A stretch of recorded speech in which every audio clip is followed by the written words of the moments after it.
السلام علیکم۔ Novel Naml by نمرہ احمد کی یہ قسط نمبر 43 ہے۔ باب 18۔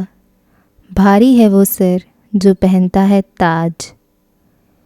میری رعایا کے ہزاروں لوگ کیسے اس گھڑی سو رہے ہوں گے۔ اے نیند، اے میٹھی نیند، قدرت کی نرم طبیب، کتنا ڈرتا ہوں میں تم سے کہ تم مزید اب میری آنکھوں کو بوجھل کر کے میری حسیات کو نسیان میں نہیں دھکیلتی۔ اے سکون کی دیوی، کیوں کر تم رہتی ہو چھوٹی بستیوں کے گندے میلے بستروں میں، مگر شاہی پلنگ کو چھوڑ جاتی ہو۔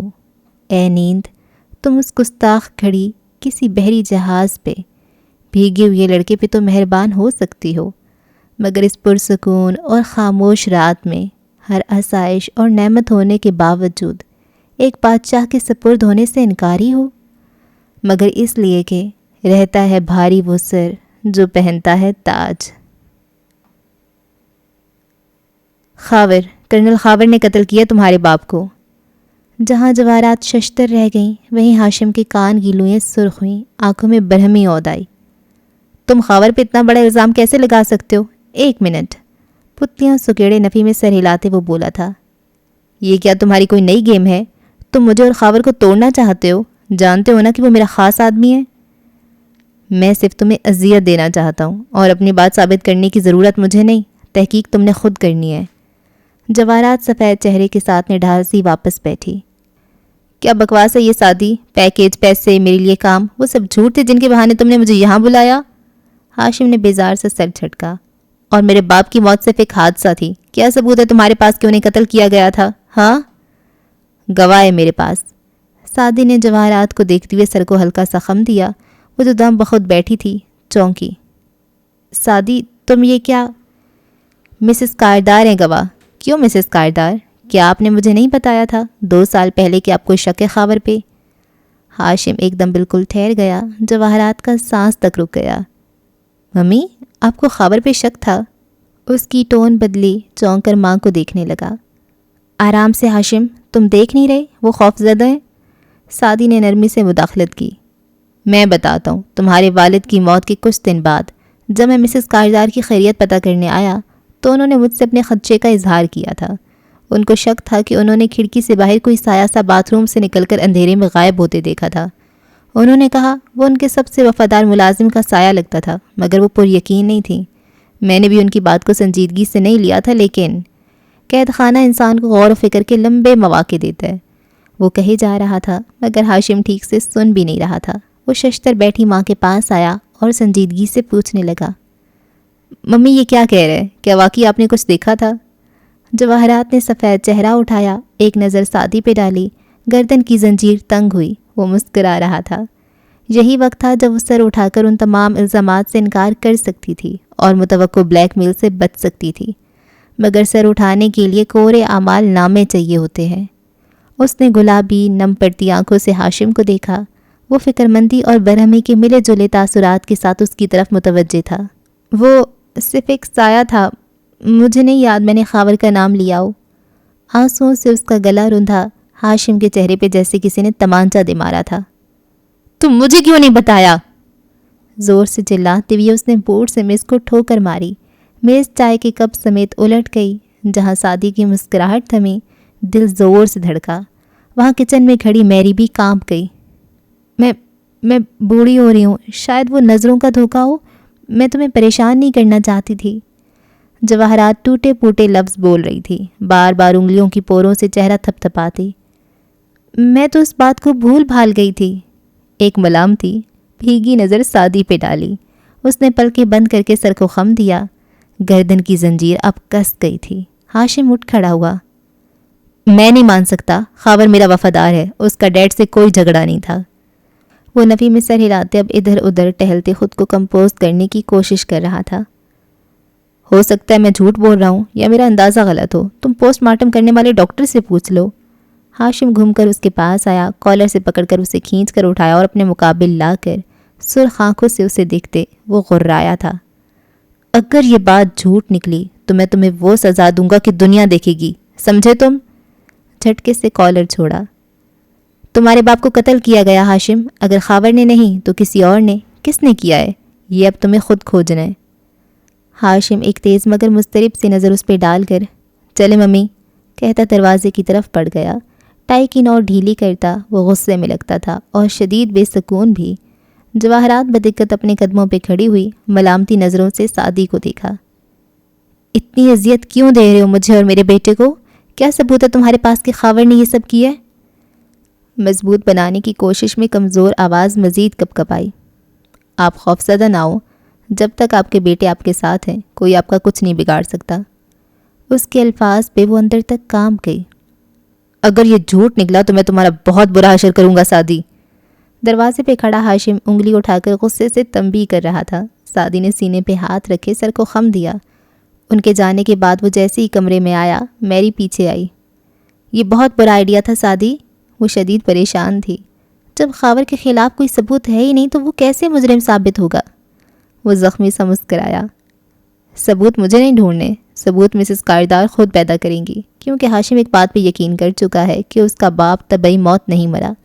اب الزام کس کے سر آئے گا یہ مسز کاردار نے طے کرنا ہے۔ اب وہی ثابت کریں گی کہ خاور اصل مجرم ہے۔ مگر اس سے ہمیں کیا فائدہ ہوگا؟ یہ سوال میری کو اب بھی الجھا رہا تھا۔ دیکھتی جاؤ۔ وہ گہری سانس لے کر بیڈ پہ بیٹھ گیا اور میری فکر مند سی باہر نکل گئی۔ وہ شدید ناخوش تھی۔ تو میرا حوصلہ تو دیکھ، داد تو دے کہ اب مجھے شوق کمال بھی نہیں، خوف زوال بھی نہیں۔ لمحے بھر کے لیے ایک ہفتہ پیچھے جاتے ہیں۔ سنہری نرم گرم دھوپ جیل کے صحن میں بکھری تھی۔ فارس قاضی سفید کرتے میں ملبوس ایک سپاہی کی معیت میں چلتا آ رہا تھا۔ لگ بھگ 6-7 ماہ بعد وہ اس جیل میں دوبارہ داخل ہوا تھا۔ راہداری پرانی اور گندی میلی تھی۔ دیوار میں سلاخیں لگا کر دروازے بنائے گئے تھے۔ جگہ جگہ سطور، شعر اور نام دیواروں پہ لکھے تھے۔ وہ تنے ابرو، اٹھی گردن اور بے نیازی کے ساتھ قدم اٹھا رہا تھا۔ راستے میں چند جگہوں پہ اسے سلام کیا گیا، جس کا اس نے کبھی سر کے خم اور کبھی ماتھے کو ہاتھ سے چھو کر اسی بے نیازی مگر اپنائیت سے جواب دیا اور آگے چلتا گیا۔ وہ ایک طویل کھلا اور روشن سا کمرہ تھا۔ دونوں مخالف دیواروں کے ساتھ 2 قطاروں میں میٹرس لگے تھے۔ ہر میٹرس کے اوپر دیوار پر کھونٹی پہ متعلقہ قیدی کے کپڑے، سویٹر وغیرہ لٹک رہے تھے۔ کوئی بیٹھا تھا، کوئی گروہ کی صورت کھڑا باتیں کر رہا تھا۔ وہ اندر داخل ہوا تو کسی کی نگاہ ادھر پڑی۔ کسی نے اس کا نام لیا۔ گردنیں مڑیں، خاموشی ہر سو پھیلی۔ بہت سے سلام بلند ہوئے۔ وہ سر کے خم اور بڑبڑاہٹ سے جواب دیتا کونے تک آیا۔ یہ میٹرس اس کا تھا۔ وہ نیچے بیٹھا، سر جھکا کر جوتے اتارنے لگا۔ تو ادھر دوبارہ کیسے غازی؟ کسی نے متفکر سا پکارا۔ مرڈر۔ دیوار سے ٹیک لگائے اکڑوں بیٹھ گیا اور سامنے خلا میں دیکھنے لگا۔ چند مزید باتیں سنائی دیں، پھر وہ سرگوشیوں میں بدل گئیں۔ وہ اپنے نگاہ گھما کر ان درو دیوار کا جائزہ لے رہا تھا، پھر آنکھیں بند کی۔ جب وہ پہلی دفعہ جیل میں آیا تھا تب وہ ایسا نہیں تھا، تب کچھ بھی ایسا نہ تھا، مگر اس نے ذہن سے ان دنوں کو جھٹک دیا اور گردن موڑ کر دوسری طرف دیکھنے لگا۔ قیدی ابھی تک موڑ موڑ کر اسے دیکھ رہے تھے۔ پھر ایک گروہ نے کسی کو راستہ دیا اور ایک شخص ان کے پیچھے سے نکل کر سامنے آتا دکھائی دیا۔ اس کی داڑھی اور مونچھیں سکھوں کی مانند تھیں، آنکھوں میں سرما اور چہرے پہ اپنائیت بھری مسکراہٹ تھی۔ اسے دیکھ کر فارس اٹھ کھڑا ہوا۔ غازی؟ اس نے مسافے کی بجائے پنجہ سے بڑھایا، جس کے ساتھ فارس نے پنجہ ملا کر جکڑا اور پھر اس سے گلے ملا۔ علیحدہ ہو کر اس نے مسکرا کر فارس کو دیکھتے اس کا شانہ تھپکا۔ اداس نہ ہو یار، یہ بھی تیرا اپنا ہی گھر ہے۔ فارس نے افسردہ مسکراہٹ کے ساتھ ہلکے سے سر جھٹکا۔ نہ یہ گھر ہے نہ اپنا ہے، چلا تجھے کچھ نئے دوستوں سے ملواتا ہوں۔ وہ اس کو دوستانہ انداز میں شانے سے تھامے ساتھ لے کے آگے بڑھ گیا۔ اس کا نام محمد جلال الدین آتش تھا، مگر یہاں اسے صرف آتش کہا جاتا تھا۔ اس کی آنکھ کے قریب ایک گہرے زخم کا پرانا نشان تھا۔ چپ چاپ اس کے ساتھ چلتے فارس نے خاموش نظر اس کی آنکھ کے نشان پہ ڈالی تھی۔ یہ زخم اسے فارس نہیں دیا تھا، کسی اور زمانے، کسی اور دنیا میں۔ اس منظر کو 7 دن بیت چکے تھے۔ وکیل دفاع کو دیے گئے 7 دن کی مہلت آج تمام ہوئی تھی، سو کل اسے پھر سے حوالات میں ڈال کر عدالت لے جایا جانا تھا۔ وہ آج بھی اتنا ہی سنجیدہ اور خاموش تھا۔ سبھی پریاں محبت کی جفا نے مار ڈالی ہیں۔ ایک آسیب آیا تھا یہاں گلفام سے پہلے۔ سعدی کے پاس سے آ کر ہاشم اپنے کمرے میں دائیں بائیں ٹہل رہا تھا اور جواہرات مضطرب سی کرسی پہ بیٹھی تھی۔ وہ صرف مضطرب تھا، پریشان، چونکا ہوا تھا، مگر جواہرات اس کا چہرہ سفید اور جسم بے جان تھا۔ وہ بار بار لب کھولتی لیکن پھر ہاشم کے تیور دیکھ کر چپ ہو جاتی۔ ہاشم کو یہیں چھوڑ کر نچلے فلور پہ جاؤ تو کمروں کے بند دروازے راہداری کے دونوں طرف کے تار سے لگے تھے۔ دفعتاً ایک دروازہ کھول کر آبدار نکلی اور تیزی سے لفٹ کی طرف بڑھ گئی۔ لفٹ نیچے اتری تو وہ کچن میں آئی اور وہاں سے سیدھی ہیڈ شیف کے سر پہ پہنچی۔ مجھے نیچے جانا ہے، مقامی بھاشا میں سنجیدگی سے کہا۔ شیف نے تذبذب سے اسے دیکھا۔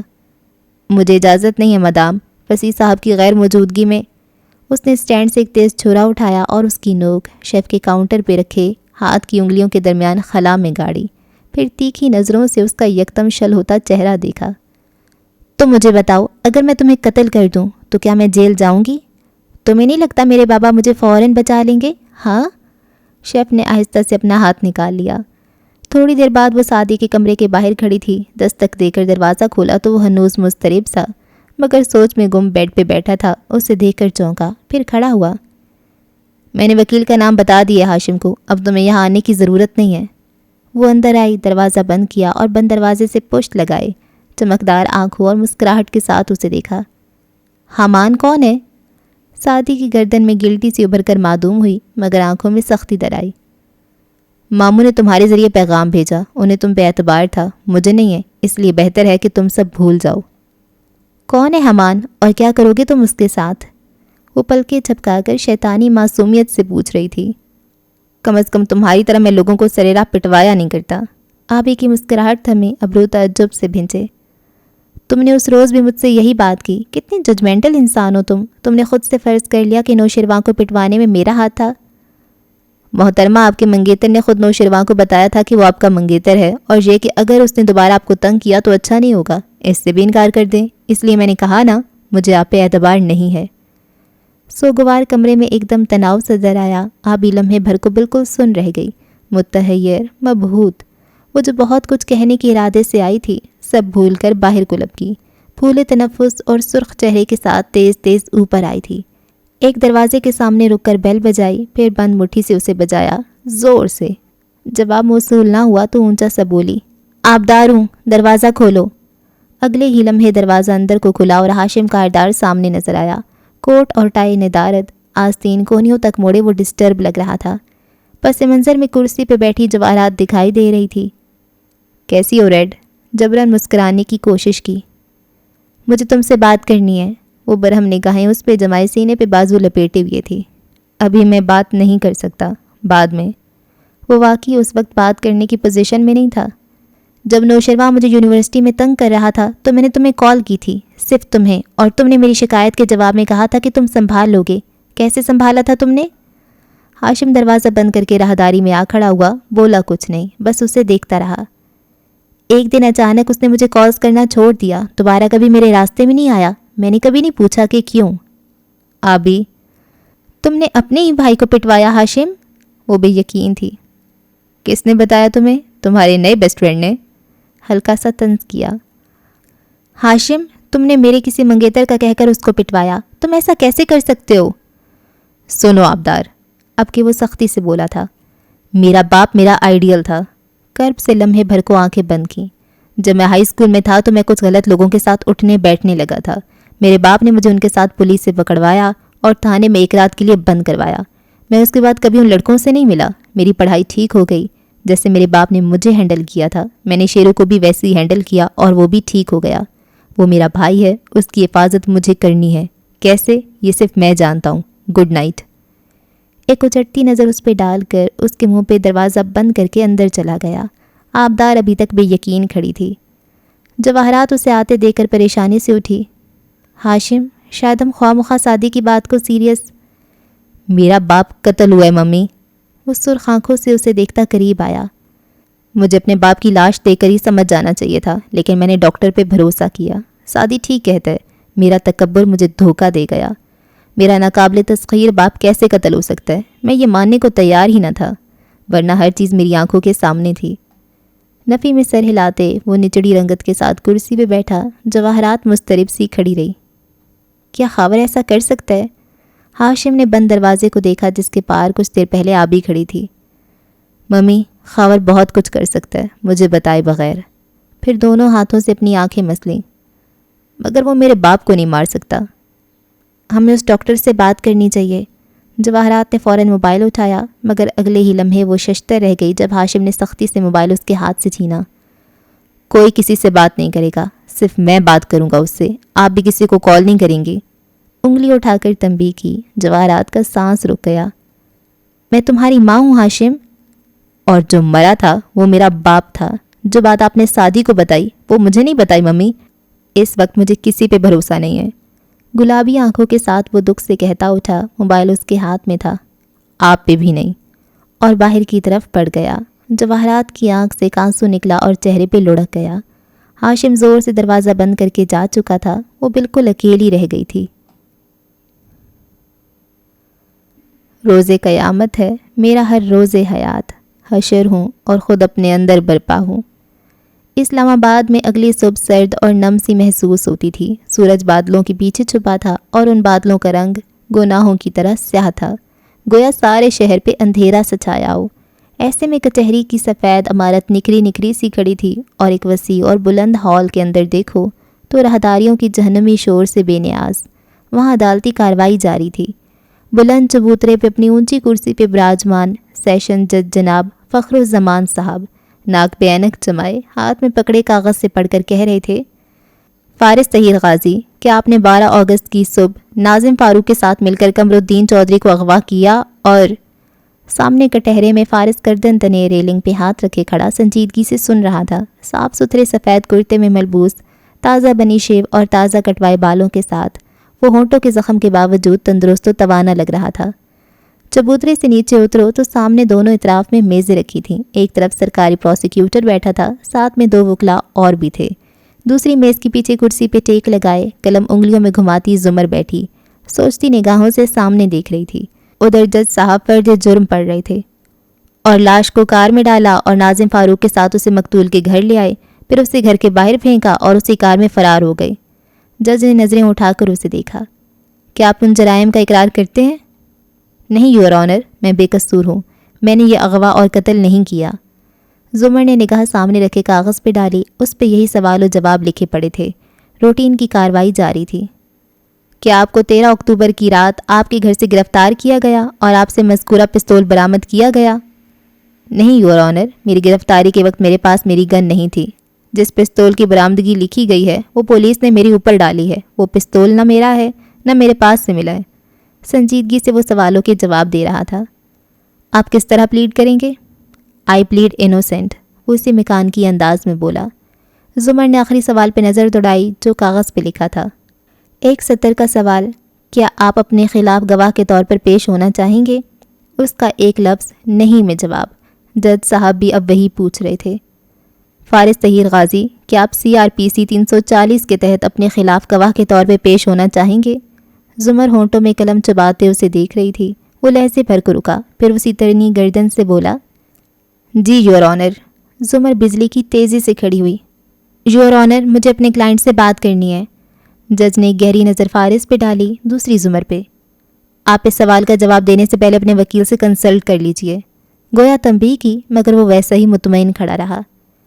میں فیصلہ کر چکا ہوں یور آنر، میں اپنا گواہ بننے کو تیار ہوں کیونکہ میں بے گناہ ہوں۔ اور ایک اچٹتی نظر نیچے کھڑی زمر پہ ڈالی جو ایک دم پریشان سی ہو گئی تھی۔ جب عدالت میں کسی شخص کے خلاف کسی الزام پہ مقدمہ چل رہا ہوتا ہے تو ملزم کے پاس خاموش رہنے کا حق ہوتا ہے۔ کوئی اسے عدالت میں گواہی دینے یعنی اعتراف جرم کرنے کے لیے نہیں بلا سکتا۔ ہاں، اگر وہ خود چاہے تو اپنا گواہ خود بننے کے لیے خود کو پیش کر سکتا ہے۔ اس صورت میں پروسیکیوٹر کو اسے سوال کرنے اور اس پہ جرح کرنے کا حق ہوگا۔ اس کو اللہ کی قسم اٹھا کر سچ سچ جواب دینا ہوگا۔ ٹھیک ہے، آپ کو ٹرائل کا حق دیا جا رہا ہے۔ 11 نومبر کو استغاثہ عدالت میں اپنے آرڈر جاری کرتے ہوئے کہہ رہے تھے، اور زمر کا بس نہیں چل رہا تھا کہ ان کا ہتھوڑا اٹھا کر فارس کو دے مارے۔ کارروائی ختم ہونے کے بعد وہ اس کے ساتھ چلتی باہر آئی، اور جس وقت پولیس اہلکار اس کو ہتھکڑی لگا رہے تھے وہ بہت ضبط سے بولی تھی، فارس، تم گواہی نہیں دے سکتے۔ آنکھوں میں تنبیہ کی، وہ چہرہ موڑ کر اسے دیکھنے لگا، پھر ذرا سا مسکرایا۔ میں بے گناہ ہوں، گواہی دے سکتا ہوں۔ وہ تم سے 28 اگست کی رات کے بارے میں پوچھیں گے۔ میں جھوٹ نہیں بولوں گا۔ ہتھ کڑی بند ہوئی اور وہ اسے لے کر مڑ گئے، اور زمر پیر پٹخ کر رہ گئی۔ وہ شدید پریشان ہو گئی تھی۔ وہ اس کے لیے عدالت میں 1000 جھوٹ بول سکتی تھی، اور عدالت میں یہی تو کیا جاتا ہے، مگر کٹہرے میں کھڑے ہو کر گواہ کے طور پر قسم اٹھا کر جھوٹ، یہ پرجری تھی اور وہ ایسا کرنے کا سوچ بھی نہیں سکتی تھی۔ اسے معلوم تھا فارس بھی جھوٹ نہیں بولے گا، اور ہاشم کو بھی معلوم تھا کہ وہ جھوٹ نہیں بولے گا، اس لیے تو سارا کھیل ترتیب دیا تھا۔ قاتل نہ صحیح، آرسونسٹ ہونا ہی کھل جائے، وہ اس آدمی کا کیا کرے۔ بہت برے موڈ کے ساتھ وہ واپس پلٹی تھی۔ شہر کے دوسرے حصے میں قائم قصر کاردار کی اونچی کھڑکیوں سے باہر صبح کا سیاہ آسمان نظر آ رہا تھا۔ لاؤنج کی ایک کھڑکی کے قریب کرسی پہ نیم دراز، پیر چھوٹی میز پہ رکھے، نوشروان رات والے کپڑوں اور بکھرے بالوں میں تازہ نیند سے جاگا موبائل پہ لگا تھا۔ انگلی سے اسکرین اوپر نیچے کرتے، بیزاری اور سستی سے نیوز فیڈ دیکھتے وہ ایک دم ٹھہرا، ذرا چونکا، سستی غائب ہوئی۔ اطلاع موصول ہوئی تھی، علیشہ کاردار نے آپ کی دوستی کی درخواست قبول کر لی ہے۔ نوشروان نے تھوڑی پہ فرینچ داڑھی کھجائی، ایک دم اپنا آپ چغت سا لگا۔ اس حرکت کی وجہ سمجھ نہیں آئی، کیوں کیا ایسے؟ کنوتیت کا دوسرا دورہ پڑنے لگا تو ابرو اکٹھے ہوئے۔ خفگی سے علیشہ کی پروفائل کھولی اور دوستی ختم کرنے کے نشان کو کلک کرنے ہی لگا تھا کہ علیشہ کا پیغام موصول ہوا۔ سرخ نشان ابھرا، شیرو نے اسے دبایا۔ نوشروان کاردار، تم نے مجھے ایڈ کیوں کیا؟ اس کی انگلیاں بنا سوچے سمجھے کی پیڈ پہ چلنے لگیں۔ کیوں؟ کیا میں تمہیں ایڈ نہیں کر سکتا؟ کیا ہم فیملی نہیں ہیں؟ ساتھ ہی کندھے بھی اچکائے۔ واہ، 25 سال بعد تمہیں یاد آ گیا کہ ہم فیملی ہیں۔ اگر میری جگہ ہاشم بھائی نے تمہیں ایڈ کیا ہوتا تو تم شاید کسی اور طرح کا جواب دیتی، ہے نا؟ ہاشم کو مجھے ایڈ کرنے کی ضرورت نہیں ہے، وہ ہر مہینے مجھے فون کر لیتا ہے اور وہ میری فیس بھی ادا کر رہا ہے۔ اس کے بدلے میں مجھے صرف تمہارے خاندان سے دور رہنا ہے، اسی لیے مجھے اسی طرح کا جواب دینا چاہیے، بائے۔ اور وہ آف لائن ہو گئی۔ نوشروان کو غصہ نہیں آیا، وہ اسی طرح عجیب سے احساس میں گھرا بیٹھا رہا۔ تبھی باہر ہلچل کی سی کیفیت پیدا ہوئی۔ وہ چونکا اور گردن موڑ کر دیکھا۔ کھڑکی کے پار رکتی کاریں، کھلتے دروازے، آوازیں، تیز تیز گھر کی طرف بڑھتا ہاشم، پیچھے جواہرات، سب دکھائی دے رہا تھا۔ شیرو نے ایک دم جلدی سے فیس بک بند کی اور فون پاکٹ میں گویا چھپاتا اٹھا۔ ہیلو بھائی، آپ جلدی آ گئے؟ ہاشم دروازہ کھول کر اندر داخل ہوا تو شیرو جبرن مسکراتا سامنے آیا۔ ہاشم ایک سنجیدہ اسپاٹ نظر اس پہ ڈالتا تیزی سے کنٹرول روم کی طرف چلا گیا۔ شیرو نے قدرے حیرت سے اسے دیکھا، پھر پیچھے آتی مضطرب سی جواہرات کو۔ تبھی فیونا سامنے آئی، ادب سے ہاتھ باندھے مسکراتی ہوئی خوش آمدید کہا۔ خاور کہاں ہیں؟ جواہرات نے اسی اضطراب سے پوچھا تھا۔ مسٹر خاور کو کل ہاشم صاحب نے فون کر کے سندھ جانے کا حکم دیا تھا، وہاں پلانٹ پہ کچھ کام تھے، غالباً 2-3 روز میں آ پائے گا۔ اچھا۔ جواہرات آدھی بات انسنی کرتی ہاشم کے پیچھے گئی۔ فیونا تو اثر لیے بنا کھانا لگانے کا حکم دینے کچن کی طرف چلی گئی۔ البتہ نوشروان قدرے اچھمبے، قدرے خفگی سے ماں کے پیچھے آیا۔ آپ لوگوں کا موڈ کیوں خراب ہے؟ کنٹرول روم کے دروازے پہ آیا تو اگلے الفاظ منہ میں رہ گئے۔ ہاشم مختلف طراز اور خانے کھول کر کچھ تلاش کر رہا تھا۔ جواہرات اس کے سر پہ کھڑی پریشان سی کہہ رہی تھی، کچھ دیر آرام کر لو، شام کو ڈاکٹر واسطے کو گھر بلا کر بات کر لیں گے۔ ایک کاغذ دراز سے نکال کر وہ اسے جیب میں اڑستا اٹھا۔ میری باپ کی موت کو اس نے مذاق بنا کر رکھ دیا اور آپ کہتی ہیں کہ میں آرام کر لوں؟ ایسے چیخ کر بولا تھا کہ جواہرات چپ رہ گئی۔ کیا ہوا بھائی؟ نوشروان چونکا تھا۔ ہم ڈاکٹر واسطے کی طرف جا رہے ہیں، لباس بدلو، سختی سے کہہ کر فون پہ کال ملانے لگا۔ نوشروان نے باری باری دونوں کے چہرے دیکھے۔ جواہرات نے اس بات میں سر کو جنبش دی۔ رئیس، تم پہنچے نہیں اب تک؟ وہ فون پہ کسی سے کہہ رہا تھا۔ ماحول کا تناؤ ہر گزرتے پل بڑھتا جا رہا تھا۔ نہ کوئی سمت نہ منزل، سو قافلہ کیسا، رواں ہے بھیڑ فقط بے قیاس لوگوں کی۔ کاردارز کو وہیں چھوڑ کر سبزہ زار عبور کر کے انیکسی کے اندر آؤ تو دوپہر کے باوجود موسم کے باعث اندر اندھیرا سا تھا اور ٹیوب لائٹس جلی تھیں۔ کچن کی گول میز کے گرد ندرت بیٹھی مٹر چھیل رہی تھیں اور حنین ساتھ میں مونگ پھلی کے شاپر سے مونگ پھلیاں نکال کر کھا رہی تھی۔ 1000 دفعہ کہے چھلکے اسی شاپر میں صاف مونگ پھلی کے ساتھ نہ پھینکا کرو۔ اس کے مسلسل چھلکے اندر ہی پھینکنے پر ندرت نے ٹوکا۔ ہنا سر ہلا کر اب چھلکے میز پہ رکھنے لگی۔ ندرت کو پھر سے تاؤ آیا۔ حنین، کوئی تمیز ہے تم میں؟ دوسروں کی بیٹیاں دیکھی ہیں، سگر، سلیقہ، شعار، کام کرتو، کیا کیا نہیں ہوتی، تم کب سیکھو گی؟ امی، پہلی بات ماموں کے نہ ہونے کا غصہ مجھ پہ نہ نکالیں۔ دوسری بات، پھلی منہ میں ڈالتے چباتے چباتے سنجیدگی سے ان کو دیکھ کر کہنے لگی، دوسروں کی بیٹیاں میری طرح پڑھائی میں اچھی اور کمپیوٹر جینیس نہیں ہوتی۔ لڑکیوں کے کام یہ کمپیوٹر نہیں آتے۔ یار امی، نہ سلائی کڑھائی کر سکتی ہوں، نہ مجھے 10 قسم کی چٹنیاں بنانی آتی ہیں، مجھ سے نا آپ سگڑاپے کی توقع چھوڑ دیں۔ مونگ پھلی پھانکے بہت ادب سے اطلاع دی۔ تمہیں لگتا ہے سگڑاپا 10 قسم کی چٹنیاں بنانے اور سلائی کڑھائی کرنے کا نام ہے؟ آواز پہ ہنا چونکی، گردن موڑ کر دیکھا۔ بڑے ابا ویل چیئر گھسیٹتے ادھر آ رہے تھے، چہرے پہ نرم مسکراہٹ تھی۔ ندرت اٹھ کر چولہے کی طرف چلی گئی۔ فارس کے ذکر سے وہ رنجیدہ ہو گئی تھی۔ ہاں نا، وہی ہوتی ہے نا سگڑ لڑکیاں جو ڈائجسٹ کی کہانیوں میں گھر کے بنے کباب سموسے تل کر مہمانوں کے سامنے رکھتی ہیں اور ساتھ میں گھر کی ہی چٹنیاں اور فلاں ٹانکے سے کڑھائی شدہ میز پوش بچھاتی ہیں۔ وہ مزے سے بتا کر ہنسنے لگی۔ ابا نہیں ہنسے۔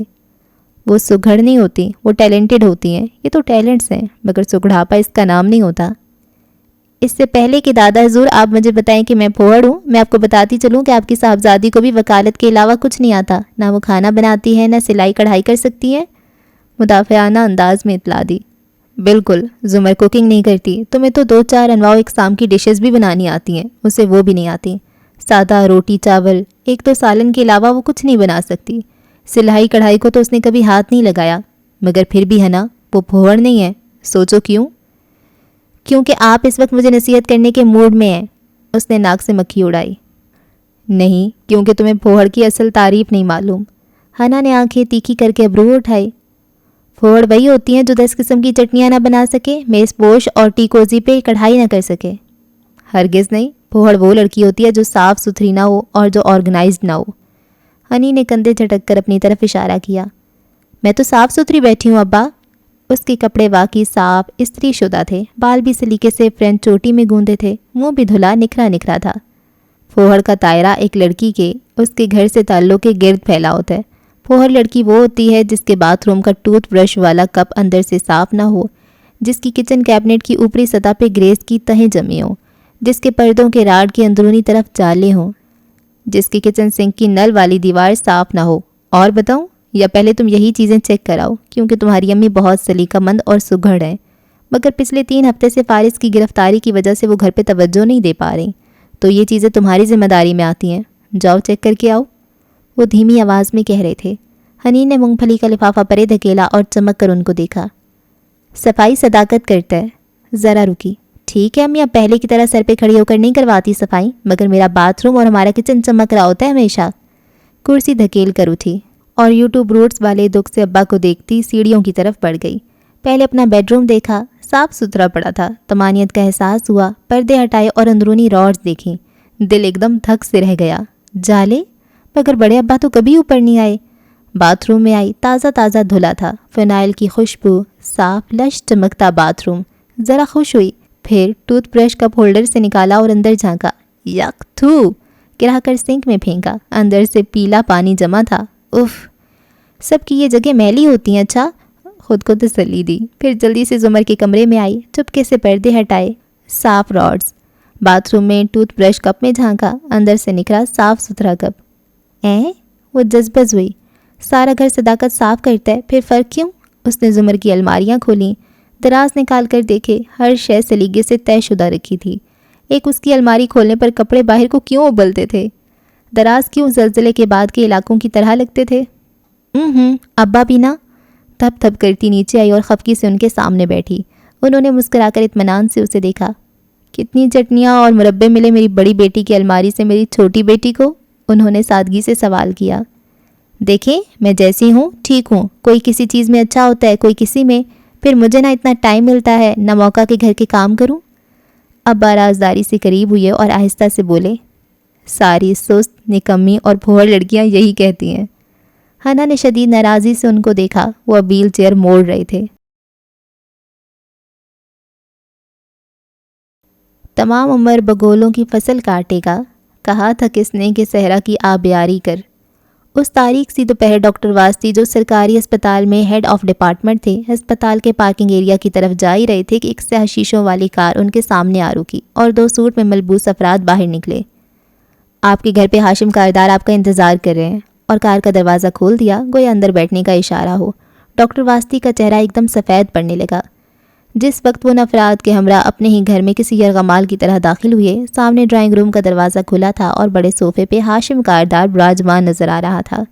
گرے سوٹ میں ملبوس، ٹانگ پہ ٹانگ جمائے، وہ 2 انگلیوں میں خشک سگار گھما رہا تھا۔ سامنے میز پہ ڈاکٹر واسطی کے سگار کا ڈبہ کھلا پڑا تھا۔ آؤ، میں تمہارا ہی انتظار کر رہا تھا۔ جس طرح وہ سلگتی پرتپش نظریں ان پہ گاڑے بولا تھا، ان کے قدم سست ہوئے۔ ساتھ جواہرات بیٹھی تھی، سیاہ لمبی کافتان شرٹ اور سفید ٹائٹس میں، سیدھے بھورے بال چہرے کے ایک طرف گرائے اور لبوں پہ سرخ لپسٹک لگی تھی۔ وہ بھی ان کو انہی تپتی نظروں سے دیکھ رہی تھی۔ کونے میں نوشرواں گھٹنے ملائے بالکل خاموش شل بیٹھا تھا۔ وہ ڈھیلے قدموں سے چلتے سامنے آئے۔ رئیس نامی سوٹ میں ملبوس اونچے لمبے مرد نے ایک کرسی پٹخنے کے انداز میں ہاشم اور جواہرات کے مقابل رکھی اور انہیں کندھے سے پکڑ کر گویا اس پہ دھکیلا۔ پھر تمام گارڈز باہر چلے گئے۔ ہاشم، کیا ہوا؟ آپ لوگ اتنے… ڈاکٹر واسطے نے بولنے کی کوشش کی مگر ہاشم ایک دم اٹھا۔ ایک کاغذ ان کے سامنے پٹخا۔ یہ وہ بکواس ہے جو میرے باپ کے پوسٹ مارٹم رپورٹ پہ تم نے لکھی تھی۔ غصے سے وہ غراتے ہوئے ان کے سامنے میز کے کنارے آ بیٹھا۔ اب مجھے بتاؤ، میرا باپ کیسے مرا تھا؟ کس نے مارا میرے باپ کو؟ بولو۔ ایک دم ان کا کالر پکڑ کر جھٹکا دیا تو ڈاکٹر واسطی ہکا بکا رہ گئے۔ ہاشم، تم کیا کہہ رہے ہو؟ کاردار صاحب کی موت گرنے کے باعث… ہاشم نے زور کا تمانچہ ان کے منہ پہ جوڑا اور اس سے پہلے کہ گریبان سے پکڑ کر ان کو اپنے سامنے کھڑا کرتا، جواہرات اٹھی اور ہاشم کے دونوں کندھوں پہ دباؤ ڈال کر اسے تھمنے کو کہا۔ شیرو اب بھی شل گم سم بیٹھا تھا۔ ہاشم، تم واپس بیٹھو، ان سے بات میں کروں گی۔ واپس بیٹھو ہاشم، یہ میرا حکم ہے۔ وہ تو غصے میں پاگل ہو رہا تھا، بس نہیں چلتا تھا کہ ڈاکٹر کو دبوچ کر مار ہی دے۔ وہ مشکل اٹھا اور صوفے تک گیا مگر بیٹھا نہیں۔ اس کی رنگت سرخ تھی اور ہاتھ کانپ رہے تھے۔ اب کہ جواہرات اسی اطمینان سے ڈاکٹر واسطی کی طرف متوجہ ہوئی جن کا چہرہ تھپڑ کے باعث بائیں جانب کو لڑک گیا تھا اور اب وہ کھانستے ہوئے سنبھلنے کی کوشش کر رہے تھے۔ ڈاکٹر واسطی، میں جواہرات کاردار ہوں، گردن اٹھاؤ اور مجھے دیکھو، دیکھو کہ میں کون ہوں۔ جواہرات نے تحکم سے کہا تھا۔ کھانستے کھانستے نکاہت زدہ سرخ چہرہ انہوں نے اٹھایا اور ملکہ کو دیکھا۔ وہ ان کے سامنے کھڑی تھی، بالکل سامنے کے ہاشم عقب میں چھپ گیا تھا۔ میں جواہرات ہوں، اورنگزیب کاردار کی بیوی، ہاشم کاردار کی ماں۔ میں ہوں مالک اس ساری امپائر کی۔ سینے پہ ایک انگلی سے دستک دیتی وہ کہہ رہی تھی۔ میں ڈائریکٹر ہوں، میں چیف ایگزیکٹو ہوں، میں ہوں ملکہ۔ شعلہ بار نظریں ڈاکٹر کے چہرے پہ جمائے وہ اب ان کی کرسی کے گرد گول چکر میں ٹہلنے لگی تھی۔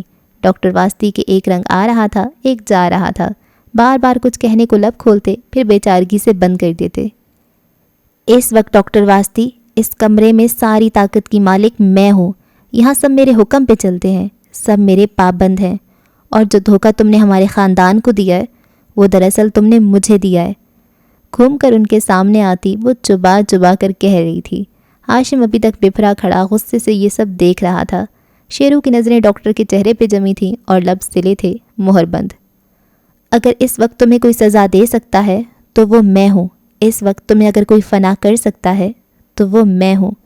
تمہاری اوپر صرف میں قہر ڈال سکتی ہوں۔ ان کے گرد چکر میں گھومتے وہ بلند آواز میں بول رہی تھی اور ڈاکٹر واسطی نم آنکھوں سے سامنے دیکھ رہے تھے۔ اگر اس وقت تمہارے خاندان کو، تمہاری زندگی کو کوئی برباد کر سکتا ہے تو وہ میں ہوں۔ اگر اس وقت تمہاری اولاد کو تمہارے سامنے لا کر کوئی مار سکتا ہے تو وہ میں ہوں۔ تمہیں مجھ سے ڈرنا چاہیے، جہنم بھی میں ہوں، قہر بھی میں ہوں۔ ڈاکٹر نے پیشانی کف سے رگڑی، چہرہ جھکا لیا۔ ہاشم سر جھٹک کر کچھ بڑبڑایا تھا۔ جواہرات اسی طرح طواف میں گھومتی بول رہی تھی، اور اگر اس وقت تمہیں کوئی بچا سکتا ہے تو وہ میں ہوں۔ ممی، میں اس کو… ہاشم ایک دم غرانے لگا مگر جواہرات نے سختی سے اسے گھورتے تھم جانے کا اشارہ کیا۔ وہ بمشکل ضبط کر پایا۔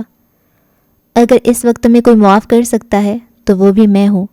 تمہیں صرف میں ہی اس عذاب سے نجات دلا سکتی ہوں۔ صرف میں تمہیں اپنے بیٹے کے قہر اور اپنے شوہر کی روح سے بچا سکتی ہوں۔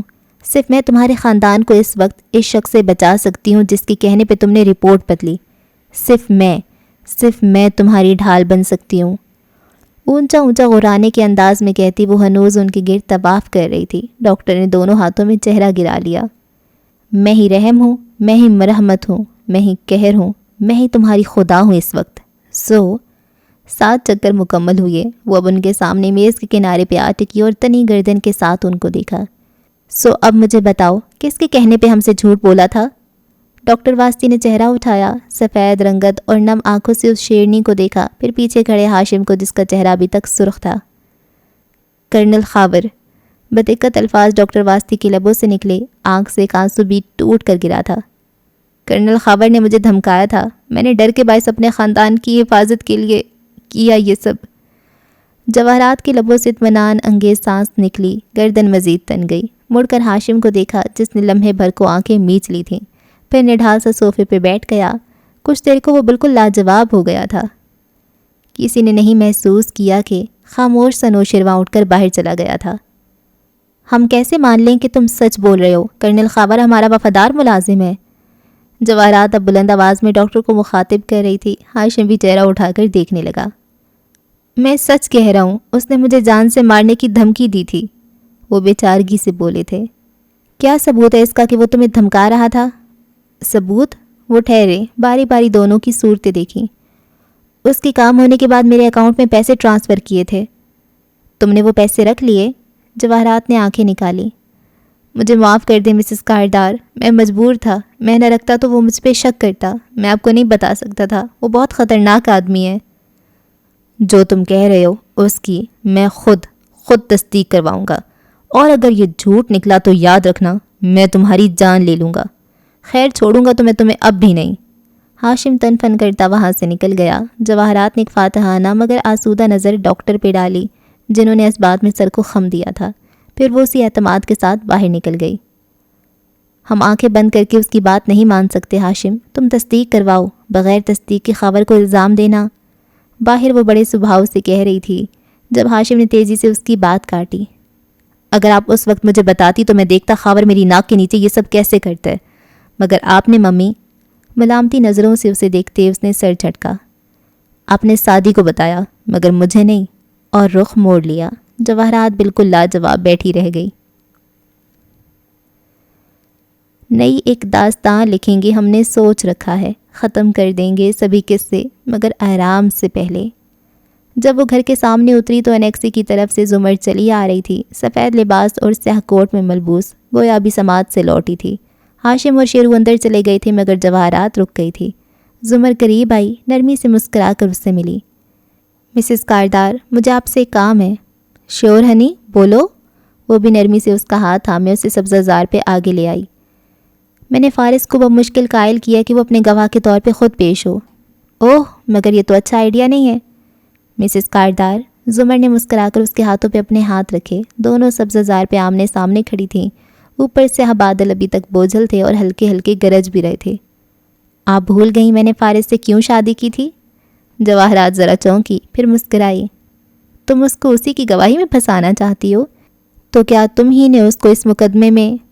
نہیں، یہ صرف اتفاق تھا، اس کے اور دشمن بھی ہیں، لیکن میں اس موقع کو کھونا نہیں چاہتی۔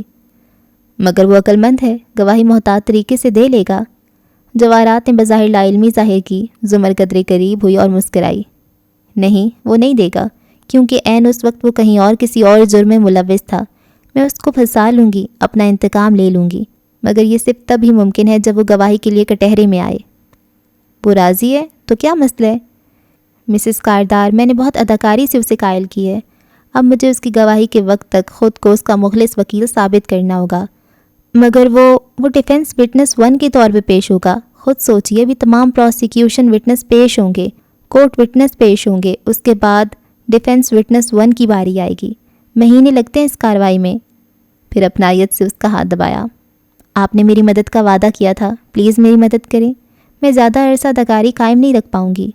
مجھے ڈر ہے وہ جیل توڑ کر بھاگ جائے گا۔ کورٹ کا آپ کو معلوم ہے لمبی تاریخ دے دیا کرتے ہیں، سوائے ذرا رکی، سوائے ان کیسز کے جن کو وہ خود تیزی سے چلانا چاہیں۔ آپ صرف چند ڈوریاں ہلا دیں تو ہمیں تاریخ جلدی مل جایا کرے گی۔ بادل زور سے گرجے، سیاہ دوپہر میں بجلی بھی کڑاکے کی چمکی۔ جواہرات نے مسکرا کر اس بات میں سر ہلایا، گردن مزید تن گئی، آنکھیں چمکی تھیں۔ میں سمجھ گئی، تم بے فکر رہو، میں دیکھ لوں گی۔ اکڑے کندھوں کے ساتھ شاہ نے بے نیازی سے تسلی دی۔ زمر نے سر کے خم سے شکریہ ادا کیا اور مڑ گئی۔ اب وہ سبزہ زار پہ چلتی انیکسی کی طرف آتی دکھائی دے رہی تھی، اور عقب میں خاص میں جواہرات سیاہ لباس اور سرخ لپسٹک میں کسی خوبصورت مجسمے کی طرح کھڑی مسکرا رہی تھی۔ پہلے خاور اور اب فارس، اس کے دشمن خود بخود پسپا ہو رہے تھے۔ بارش کی پہلی بوند اس کے اوپر گری تو وہ سیاہ سودہ مسکراہٹ کے ساتھ پلٹ گئی۔ اب صرف 2 پیادے رہ گئے تھے، سعدی اور میری۔ جب تک زمر انیکسی کے دروازے پہ پہنچی، بارش ایک دم تڑ تڑ برسنے لگی۔ وہ گھنگریالے بالوں کو ہاتھ سے جوڑے میں لپیٹتی اندر آئی۔